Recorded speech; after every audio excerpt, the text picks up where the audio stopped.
తెలంగాణ రాజకీయాలు కర్ణాటకకు చేరాయి. కర్ణాటక ఉప ముఖ్యమంత్రి డీకే శివకుమార్ తో మాజీ మంత్రి మల్లారెడ్డి, ఆయన కుమారుడు భద్రారెడ్డి సమావేశమయ్యారు. ఇప్పుడు ఇదే అంశం రాజకీయ వర్గాల్లో చర్చనీయాంశంగా మారింది. దానికి సంబంధించిన బ్రేకింగ్ న్యూస్ చూస్తున్నాం. తెలంగాణ రాజకీయాలు కర్ణాటకకు చేరాయి. కర్ణాటక ఉప ముఖ్యమంత్రి డీకే శివకుమార్ తో మాజీ మంత్రి మల్లారెడ్డి, ఆయన కుమారుడు భద్రారెడ్డి సమావేశమయ్యారు. డీకేతో మల్లారెడ్డి భేటీపై రాజకీయ వర్గాల్లో చర్చ జరుగుతోంది.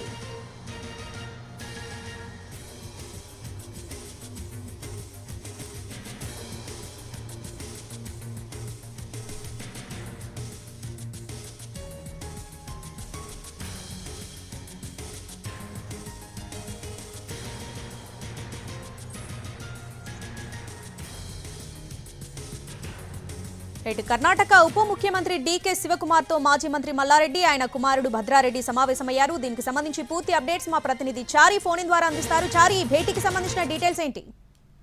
మాజీ మంత్రి మల్లారెడ్డి, ఆయన కుమారుడు కలిసి Karnataka deputy CM DK Shivakumar తో ఈ రోజు భేటీ అయ్యారు. సుమారు మనకున్న సమాచారం ప్రకారం 30 నిమిషాల పాటు ఇద్దరి భేటీ కొనసాగినట్టు తెలుస్తుంది. అయితే గడిచిన కొద్ది రోజులుగా మల్లారెడ్డి కాంగ్రెస్ పార్టీలో చేరతారనేటువంటి చర్చ జరుగుతుంది. దాంట్లో భాగంగా ఇక్కడ ప్రభుత్వ సీఎం కి సలహాదారుగా ఉన్నటువంటి వేం నరేందర్ రెడ్డిని కూడా ఆయన సుమారు గంటన్నర పాటు ఆయన నివాసానికి వెళ్లి కలిశారు. అయితే అప్పుడు వేం నరేందర్ రెడ్డితో జరిగినటువంటి భేటీ సందర్భంగా జరిగినటువంటి చర్చ సారాంశం ఏంటంటే, ఆ కాలేజీకి సంబంధించి అక్రమ నిర్మాణాలకు సంబంధించినటువంటి కూల్చివేతలు జరుగుతున్నటువంటి నేపథ్యంలో వాటిని ఆపాలని అప్పీల్ కోసం వెళ్లారు అనేటువంటి చర్చ జరిగింది. అయితే ప్రస్తుతం డీకే శివకుమార్ ని కలవడానికి వెళ్ళినటువంటి నేపథ్యంలో ఇది రాజకీయంగా కొంత చర్చనీయాంశంగా మారినటువంటి సందర్భాన్ని ప్రస్తుతం చూడొచ్చు. ఎందుకంటే తెలంగాణ కాంగ్రెస్ పార్టీకి సంబంధించినటువంటి వ్యవహారాలన్నీ కూడా కర్ణాటక నుంచి జరుగుతున్నాయని అది డీకే శివకుమార్ చెప్తే తెలంగాణ కాంగ్రెస్ లో